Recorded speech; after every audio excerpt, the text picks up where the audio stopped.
નમસ્કાર મિત્રો, વિડીયોમાં તમારું સ્વાગત છે। હાલ સોશિયલ મીડિયા અંદર વિક્રમભાઈ ઠાકોરના વિડીયો વાયરલ થઈ રહ્યા છે। તો મિત્રો, વિડીયોમાં આપણે વાત જાણવાની છે કે વિક્રમભાઈ ઠાકોરનું કઈ સપનું અધૂરું રહી ગયું। અત્યારે ખૂબ ગુજરાતની અંદર મોટું નામ છે, ફિલ્મ જગતની અંદર ખૂબ બહુ મોટું નામ છે એવા વિક્રમભાઈ ઠાકોરનો અત્યારે સોશિયલ મીડિયામાં વિડીયો વાયરલ થઈ રહ્યું છે મિત્રો।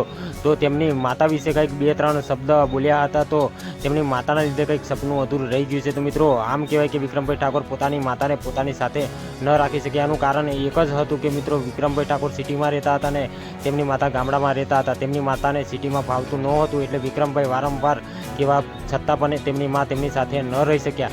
એક આ સૌથી મોટું સપનું વિક્રમભાઈ ઠાકોરનું હતું, એ અધૂરું રહી ગયું। આમ વિક્રમભાઈ ઠાકોર કહી રહ્યા હતા અને ઘણું બધું મિત્રો વિક્રમભાઈ ઠાકોર સોશિયલ મીડિયાના માધ્યમથી જણાવતા હોય છે। ખૂબ સારા માણસ છે અને અત્યારે ખૂબ એટલું બહુ મોટું નામ છે ગુજરાતની અંદર ને આખા દેશની અંદર નામ છે વિક્રમભાઈ ઠાકોર। ફિલ્મ જગતમાં સૌથી મોટું નામ જોવા જાય તો વિક્રમભાઈ ઠાકોરનું છે। તો મિત્રો, વિક્રમભાઈ ઠાકોર માટે કમેન્ટની અંદર તમે શું લખવા માગો છો, તો વિક્રમભાઈ ઠાકોર માટે તમે જે લખવા માગતા હોય લખી શકો છો અને વિડીયોને શેર કરી દેજો। ચેનલ પર નવા છો તો ચેનલને સબસ્ક્રાઈબ કરી નાખજો, કારણ કે આપણા ગુજરાતનું ગૌરવ અને ઘરેનું કહેવાય એવા વિક્રમભાઈ ઠાકોરનો વિડીયો સોશિયલ મીડિયામાં વાયરલ થઈ રહ્યો છે। તો એમના માટે 2 લાઈન જરૂરથી કમેન્ટમાં લખી શકો છો તમે। તો મળું છું આ બીજા વિડીયો સાથે, ત્યાં સુધી રજા લઉં છું। જય હિન્દ, જય ભારત।